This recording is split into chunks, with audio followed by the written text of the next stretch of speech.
ওমর রাদিয়াল্লাহু তাআলা আনহু বলেছেন, স্ত্রীদের খারাপ আচরণ হলো 6টি। এই 6টি আচরণ যার মধ্যে থাকে, ওই স্ত্রীর স্বামী কখনো মানসিক শান্তি খুঁজে পায় না।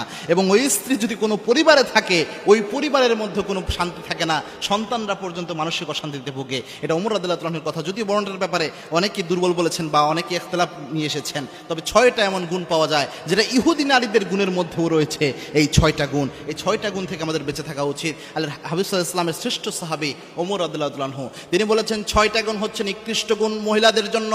1 নাম্বার শাররুন নিসাই সিত্তুন, 6টা গুণের মধ্যে 1 নাম্বার হচ্ছে আল হান্নানা, এমন মহিলা যেই মহিলা শুধু বাপের বাড়ির কথা বলে বেড়ায়, শুধু অহংকার গর্ববোধ করে বেড়ায়, এরকম মহিলা হচ্ছে নিকৃষ্ট মহিলা। এরকম মহিলা আল হান্নানা, অর্থাৎ শুধু বাপের বাড়ির প্রশংসা করবে, সারাদিন বাপকে আর ভাইকে শুধু বড় বানাবে আর স্বামীর বাড়িকে ছোট করবে, তুচ্ছতাচ্ছিল্য করবে, গর্ববোধ করবে, অহংকার করবে। এরকম যে মহিলারা রয়েছে, এদের ব্যাপারে আল্লাহর হাবিব সাল্লাল্লাহু আলাইহি ওয়াসাল্লামের সাহাবী ওমর রাদিয়াল্লাহু আনহু সতর্ক করেছেন। তার মধ্যে হচ্ছে 1 নম্বর আল হান্নানা, 2 নম্বর হচ্ছে আন্নানা, অর্থাৎ এমন নারী, আনিন মানে হচ্ছে কান্না করে দেয়, অর্থাৎ কথায় কথায় কান্না করে দেয়, এরকম নারী। আন্নানা, যে নারী কথায় কথায়, যেটাকে নাকে কান্নার স্বভাব থাকে, যে কোনো কিছুতেই কান্না করে দিচ্ছে অথবা যে কোনো কিছুতেই অবজেকশন জানাচ্ছে, এরকম নারী যদি হয়, বেশি অভিযোগ দেয়, কথায় কথায় কান্না করে, এরকম নারীকে আল্লাহর হাবিব সাল্লাল্লাহু আলাইহি ওয়াসাল্লাম শ্রেষ্ঠ সাহাবী ওমর রাদিয়াল্লাহু তাআলা আনহু তিনি সবচেয়ে নিকৃষ্ট নারী হিসেবে উত্থাপন করেছেন, নিকৃষ্ট নারীর গুণ হিসেবে উত্থাপন করেছেন। 3 নাম্বার হচ্ছে আল মান্নানা, অর্থাৎ কোনো কাজ করলো অথবা কোনো উপকার করলো, এটা বারবার বলে বেড়ায় যে আমি অমুক কাজ করলাম, আমি এই কাজ করলাম।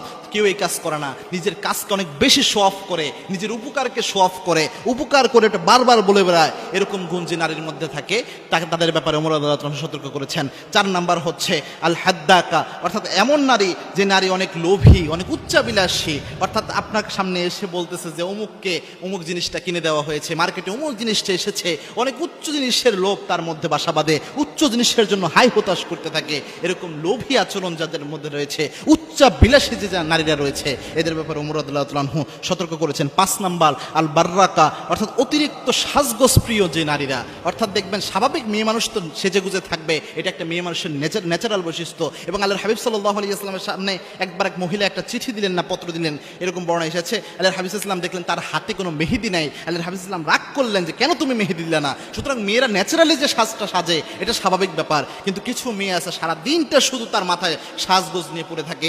মার্কেটে কোন সাজগোজের জিনিসটা নতুন এসেছে, পার্লারে কয়দিন পরে যাওয়া হবে, যাওয়া হলো না হলো, এগুলো নিয়ে সারাদিন মেতে থাকে। এরকম নারীর ব্যাপারে ওমর রাদিয়াল্লাহু তাআলা আনহু সতর্ক করেছেন। আর সর্বশেষ সেটা হচ্ছে as-সাদ্দাকা, অর্থাৎ এমন নারী যেই নারীরা চিবিয়ে চিবিয়ে কথা বলে। চিবিয়ে চিবিয়ে কথা বলা বলতে, অর্থাৎ দেখবেন আপনাকে কোনো কথা বলতেছে, কথা হয়তো অল্প পরে, কিন্তু চিবাইয়া চিবিয়ে এমনভাবে কথা বলে যে আপনার জ্বলে পড়ে যাবে, এরকম কথা বলবে সে। অর্থাৎ শুধু আপনার সাথে না, অনেক অন্য মহিলার সাথে বা অন্য পরিবারের অন্য কোনো সদস্যদের সাথে চিবাইয়া চিবাইয়া খোটাইয়া খোটাইয়া বিভিন্ন জিনিস তুলে ধরবে, খুঁচিয়ে খুঁচিয়ে কথা বলবে। এরকম নারীর যদি কোনো বৈশিষ্ট্য থাকে